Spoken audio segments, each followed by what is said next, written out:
new coaches, but no players. What's going on in the ACC? It's not only the ACC, it's across college basketball. We're getting into that time of the season where coaches are, well, they're picking up and they're moving, and so are the players. In some cases, I've seen, Will, some instances where the entire team has gone and the incoming coach is basically sitting there with, well, thumbs. Yeah. It's the Fresh Prince gif. Will Smith just standing there in the living room by himself. There are certain instances where that is definitely the case. Well, in some cases, that may not be bad. In other Mhm. cases, I think it's going to be a challenge. So, as you know, we have learned with the way that college sports has taken a whole different direction with NIL and with the transfer portal, that often um, coaches come into situations where they have to really work at it. And it's going to take them 3 years, maybe more, in order to get their team up and running. So let's back up just a little bit before we start jumping into the changes in the coaches and all the people who are departing via the portal and of the nonsense coming out of the White House in regard to new rules and regulations. And I don't even know if we want to go there. It's a load from my perspective, but that's a whole different ballgame. Let's talk about what happened in the men's and women's Final Four, and some of the highlights and quite frankly the lowlights of college basketball this season, because there have been some situations that defy logic and really are kind of embarrassing. I'd say so. By that you are meaning what Gino Auriemma did at the conclusion of the South Carolina UConn game on Friday night. Would that be who you're referring to? Well, that's definitely a low light, don't you think? Yeah, Not a highlight. definitely on the low light side. But yeah, like the thing of it is yeah, he definitely did not make himself to look very good in that situation. He definitely came off as a sore loser in that instance, and like all of his complaints were disproven. And I even on my personal TikTok talked about that, about he was being a sore loser and refuting, everything he said about, his players got a ripped jersey. And ESPN showed, after at one point they showed his own player ripping her Right. jersey, the and then complaining in the post game about not having a pregame handshake when there was a pregame handshake. And then the non-apology apology he posted like a day later. It just didn't really, it wasn't enough. And Dawn Staley basically put out a statement on Tuesday, basically saying enough is enough. Let's move on. Yeah. Whether or not you agree with it's time to move on. Quite frankly, it is. I mean, there's not much else to talk about with that situation. You have Gino Gino Auriemma looked like an ass. Dawn Staley's about to beat his ass, and Mhm. that was it. South Carolina did beat UConn and in a undefeated season, which was a very shocking result for a lot of people. They made a very there's still a very good season to go all the way until the Final Four undefeated. So I mean, Dawn Staley just knows how to freaking coach, man. I mean, but she got beat by a much better team in the championship game. UCLA just came out and just, it's funny. I'm just kind of rambling here, but it just the thought just kind of kicked into my head how there's a lot of people complaining on the men's side, with Michigan winning the championship. Oh, they won it with all five starters being transfer players. A lot of the key pieces on UCLA women's team stayed there for a while. They were there for multiple years. So So I guess my point is there is no secret formula for how to win a national championship. It's good players and good coaches, and And it says a lot, sorry, I was just going to say it says a lot about Corey Close that she was able to get that nucleus of the UCLA program to stay together, and it really paid off for them. indeed.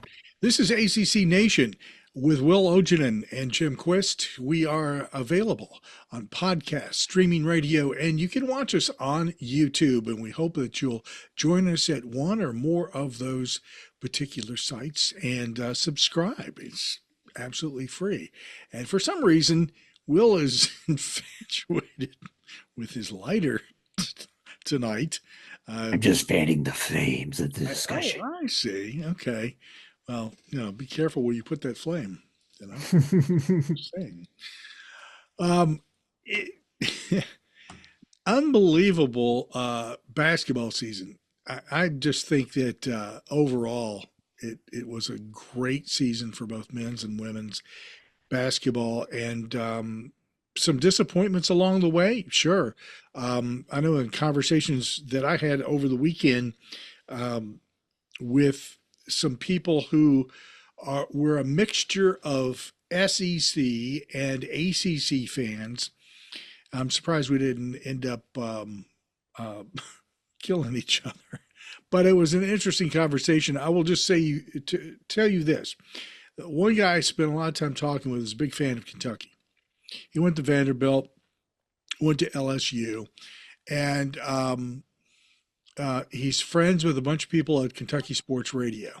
Now, our Mhm. buddy Jerry Wallman, Cardinal Sports Zone, absolutely has no use for Kentucky and no use for Kentucky Sports Radio Mhm. Network. And Jeremy, if by any chance you are watching the program or listening to us, I'm just telling you this. This man gave me his business card and said, if you ever need anything to get under the skin of Jeremy, you just give me a quick text and I will send it your way. He shared a couple of things about Kentucky Louisville rivalry, which I thought were hilarious. But, it's Hmm. an interesting perspective that folks, he lives in Louisville, by the way. I'm not going to say what his name is. I want him to continue to have business. Um, but nice guy, really nice guy. And it was a pleasure talking to him. Even though he's an SEC fan, I didn't hold his say I could have uh, called on you with your lighter and held his feet to the flame. But to kind of steer us back on track a little bit, I think the women's bracket was very chalky. I mean, the only thing we had was Virginia Cinderella run to the Sweet 16. But all in all, I mean, it was all four ones again in the Final Four. It was it's not what like yeah, you want to see more upsets, and I think there's still more of a difference in the haves and have-nots in the women's game than the men's game. But yeah, like you said, the Virginia situation we'll get into in a bit, but yeah, the fact that they were able to get there and we had a actual Cinderella, granted it was from a power conference team, but still we had one. I mean, the stat was they were the first school to get to go from the playing game and to the Sweet 16 in history of the NCAA tournament. Now, I don't think they did the playing games right away the same year as the men's did. I think they did it a couple of years later, if I remember correctly. But the fact that they were the first to do it, hey, we had a little bit of a Cinderella going. But Yeah, all in all, like the women's tournament was pretty chalky outside of that. And I think Notre Dame they made it to the Elite Eight, right? I believe so. Yes, yeah. Yeah. And so, yeah, there weren't a lot of big time upsets in the tournament so. Yeah. Nonetheless, good basketball. No, no doubt about that. All across the line, and not who I would have expected per se on the men's side in the championship. I can't. To be honest with you, I don't think I really anticipated the teams that were in the women's bracket in the championship either. Um, Certainly, No. you could have picked any of them and said, sure, they're going to be there because, as you point out, you're talking number one seeds, and it's not that surprising that they're there. But I don't know, the final games were different, not quite what I would have expected. Yeah, So 100%. I mean, I like, yeah, I'm in full disclosure. I didn't get to see the women's championship game. I was actually making my first voyage to Target Field for to see a Minnesota Twins game this season. Yes, I am a glutton for punishment, um, but I did kind of keep up with it from afar, and the game was over pretty quickly, and UCLA got out to a double-digit lead in the first quarter, and it just kept expanding from there. And yeah, it was, there was their first. I think was it their first ever championship? I'm trying to remember the all the facts, but I think it was their first ever one. And it was like the first for the Big Ten since like '99 or something like that. it's been a while. Still weird to think of UCLA as a Big Ten school, but Yeah, yeah. Well, could probably say that about half of the teams in the quote unquote P4 uh, yeah, I category. can't believe in there an X conference. Yeah, yeah. Like That's we kind of still we have teams from California in the Atlantic Coast Conference, okay. How does that work? So geography no longer matters. That was thrown out the window when Rutgers and Maryland joined the same conference as Minnesota. So Yeah, well, when they started playing overseas, and that's going to be further extended this season because they're in football, and of course, they play overseas in basketball as well. But yep. it literally, and John Swofford really was big as the ACC commissioner in pushing this, in making it worldwide. And I think that, and to some degree, obviously, that is certainly happening with college basketball. It's sort of a gimme because if you go across Europe, Israel, Australia, um, there's just all kinds of college hoops action and fans. That's not unusual, but it is a little unusual. This whole thing in Ireland with a football game, college football game every year. I think it's a unique thing, and people. There is a contingent of people in certainly in Europe that love both college ball and the pros. There's a lot of professional football fans in Europe. Well, the point of it all is to try to grow the game. I Yeah, mean, that's part of the reason why Virginia and NC State are going to play in Rio de Janeiro this year. yeah, That's why there's going to be that's a college basketball game at the Vatican City. If I remember correctly, there's going to be a non-conference game in one of the Balkan countries, like Serbia or Croatia or something like in one of those countries. I can't remember exactly which one, but there was talk of that at one point. I don't think the teams have been finalized, but I'll be shocked if Illinois isn't one of them. yeah. Hey, and huge fans of college basketball. It's throughout Eastern Europe. Certainly, I know that in Italy, one of our friends, Isabella Agustinelli, sorry, Isabella, who lives in Italy and covers NCAA basketball, which is a big thing. I mean, it's every time I talk to her, it's like the enthusiasm and the excitement for college basketball in Europe is huge, and that's why so many pros have come out of Europe and are playing in the NBA and in the WNBA as well. So that's big. Why not exploit that? Take that and march it to the bank. So let's talk about let's get into all of these changes with coaches, and then touch base a little bit on some of the players in the transfer portal because at least on the men's side, right at this moment, some significant numbers and very interesting names are popping up. So let's talk about the changes that have occurred in the coaching, and this is all like very recently. So start out with Yeah. Carolina. Yeah, the most recent one, North Carolina hiring Mike Malone to be their head coach. Won the NBA championship a couple of years ago with the Denver Nuggets. I think he was an assistant at North Carolina at one point. I think there was some ties there. He was fired as coach of the Nuggets within the last year or two. He's been working at ESPN as an analyst for them this season, and then all of a like when you heard the names being thrown around for that North Carolina job, at least on a national level, his name never came up. It was always Nate Oates, Dusty May, Yeah. Tommy Lloyd, and his name never came up. And then all of a sudden, you see us on Monday or Monday afternoon, North Carolina's hiring former Denver Nuggets coach Mike Malone to be the head coach. I'm like, what? Was That's not a name I was figuring they were going to go after, another college coach, but this one kind of came out of nowhere, apparently, at least on the national level.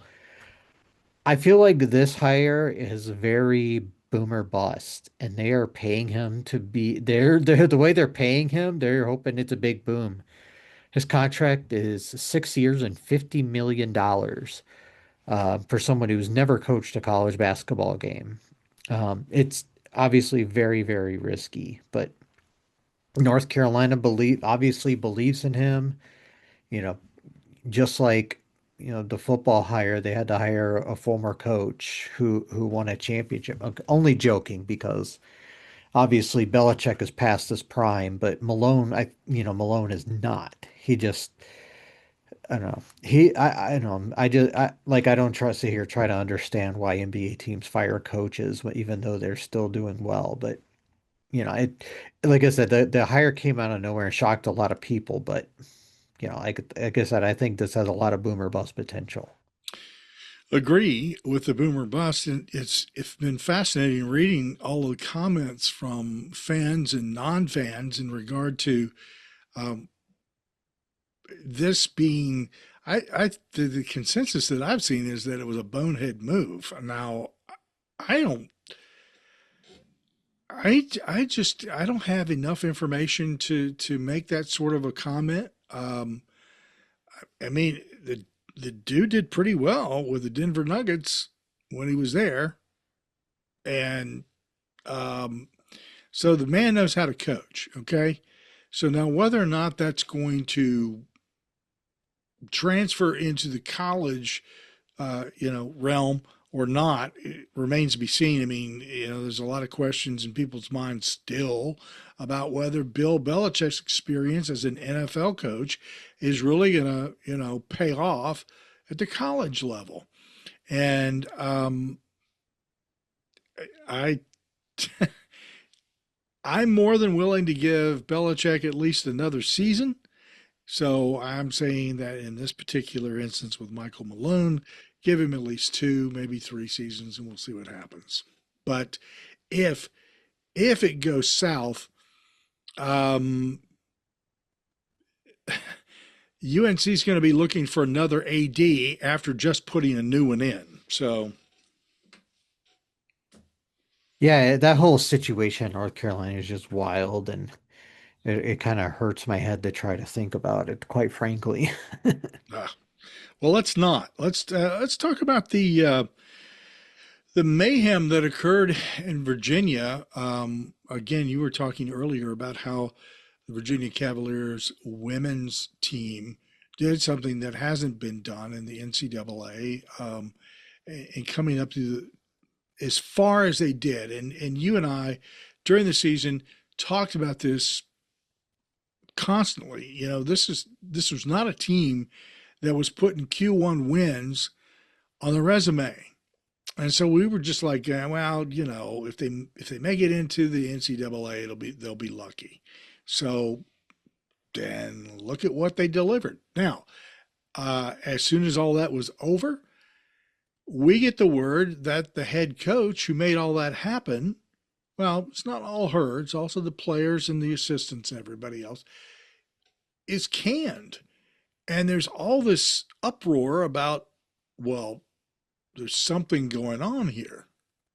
I mean, it just, it felt like it and it smelled like it. And sure enough, a little bit coming out by the minute about what's going on and why. And, um, but there was a tough decision to remove her. There was apparently an investigation done, and came up with some information that was not good, and she was pushed out the door. So Yep. So there, the, so yeah, as Jim mentioned, Virginia on Saturday fired uh, Coach Mox. I'm not going to try to go and I've struggled for her whole tenure to get it right. So Coach Mox was fired on Saturday, and then when I saw it and just all the suddenty of it all, I was like, something's up here, especially when you read their press release. Like, no thank you, no nothing. yeah, It was basically, she's been fired. This was her record. We're conducting a national search for her replacement. Okay. straight up. And the first person I noticed that really had a story out was Jerry Ratcliffe. And basically it was the environment was described as toxic. She had here, I actually have the story up here. It says, according to several unnamed sources with close knowledge of the women's program, the entire team, with two exceptions, were planning to enter the transfer portal as early as Monday. The same sources that Mox also was abusive to support staff and threatened the fire staff who were scared for their job security. Coach Mox went through four creative video assistants in 4 years, one of them quitting on the spot after one dispute. She also fired two strength coaches and would verbally remouth support staff with outbursts, according to sources. It was a toxic, nightmarish atmosphere, one source says. So, yeah, it sounded like she was just not a great person to work for, and Carla just said, "Nope, we're not doing this." Um, they hired Aaron Roussel, who has done a lot of good things, has been a coach at a Division III school in Chicago, coached at Bucknell, and most recently was the head coach at Richmond. So didn't have to go, doesn't you basically didn't have to go very far, just from your backyard, just up the road a little bit. Roussel actually I got to make it a one of us story. Roussel actually started his college coaching career as a grad assistant at Minnesota State Mankato Oh down in yeah, southern Minnesota. So just, a little bit down the road from me. Um, but yeah, he has done a really, really good job at Richmond. As you mentioned, he had taken him to three straight NCAA tournaments. And he's been to four in all. So he's been a coach that has really developed programs within the way his track record was at Bucknell and at Richmond is at about year three, the programs really got going. Now, think of it, as I mentioned, a lot of players have hit the portal. Most importantly, Kamora Johnson went into the transfer portal. right. She was a lot of the reason Virginia got to the Sweet 16, and she has 1 year of eligibility left. The question now is, can Roussel convince Kamora Johnson to come back? That's $1 million question, and we won't know, that for a while yet. But there, like I say, a lot of players from Virginia enter the transfer portal, even with the coaching change. So it's going to be a whole new roster next year. So, and I'm interested to see how that all plays out. No, let's back up for just a second and talk about Malone and his roster, because there's a clearinghouse going on there. Um, Yeah. and I don't think that's a reflection on him per se. I just think people were ready to get out. Yeah, and this is the thing. This happens with a lot of times with coaching changes now. You look at Georgia Tech, pretty much the whole roster's gone. Same with Syracuse. Hmm. What this is, I mean, the same thing happened to Virginia last year when Ryan Allen took over. Everybody who who didn't graduate transferred out except for one person. It's a clean slate, basically. You get to basically bring in whoever you want to and build and mold the team the way you see fit with the transfer portal. Moving back, I mean, I mean, like I said, the transfer portal just opened on Monday, so there aren't a lot of like there are some names in there, but not everyone that's in the portal now. There's going to be a lot more names added over the course of the next couple of weeks. So, I'm very curious to see how that all plays out. But yeah. Well, and very quickly, let's go down this switch over of players because there's a lot of people that hit the transfer portal, and we'll just look at some of the guys that the names there because um, I saw something from much earlier today, Will, Hmm. that said that the number of players from Division One um, was was pretty close to being like three quarters of the total number of players in Division One that were in the portal. Now, I don't know if that's right or not. It is not that. I saw that that is actually a fake account. Okay, good. I'm glad because I was like, what? Yeah, it was. I did see that. I saw that same stat you were talking about, and I had to look it up. And in his bio says that it's a parody account, so that makes more sense now. Uh, Indeed. So, quit posting crap. That's the good thing about these hands. You can mute them and never have to see them again. Yes, I will make sure that I do. But anyways, you were mentioning there have been some key players from a lot of different teams that have entered the transfer portal. I'll just run off some of the big ones.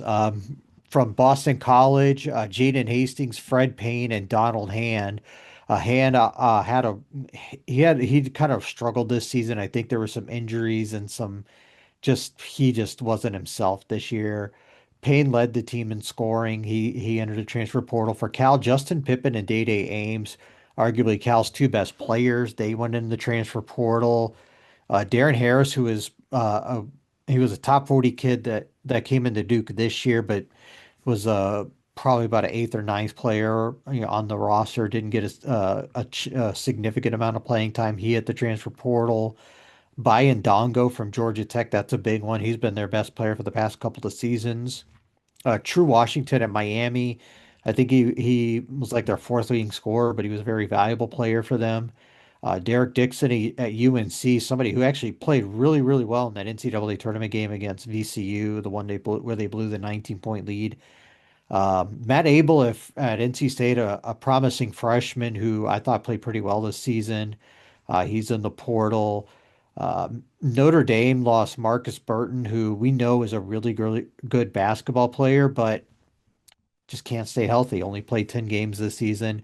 Missed a lot of last season as well. Cole Serta, somebody who really came on, and Jalen Harrelson for Notre Dame, another player who was really, really good for them. Brandon Cummings for Pitt. Probably the biggest name of all the ACC that's in a transfer portal right now. Samet Yigitoglu of SMU, somebody who now that there is an emphasis on size in the game, this is a guy who will probably get a bleep load of money, and I'm surprised SMU isn't paying him, or maybe he's just kind of exploring all options and he returns to SMU, but he's going to get a lot of money. Um, Elsewhere, Syracuse, Donnie Freeman, who was their leading scorer. For Virginia Tech, Neocalis Avdalis, who was very talented or very heralded coming in, played well, but probably underachieved compared to expectations. He entered the transfer portal, and Juke Harris of Wake, who was arguably their best player, he's in the transfer portal as well. A lot of A lot of players, and we know it's not three quarters, but Yep. there's a significant number of players. Hmm. That's just touching the tip of the iceberg there. Thanks, Will. I appreciate you digging those up because there's that list is just staggering.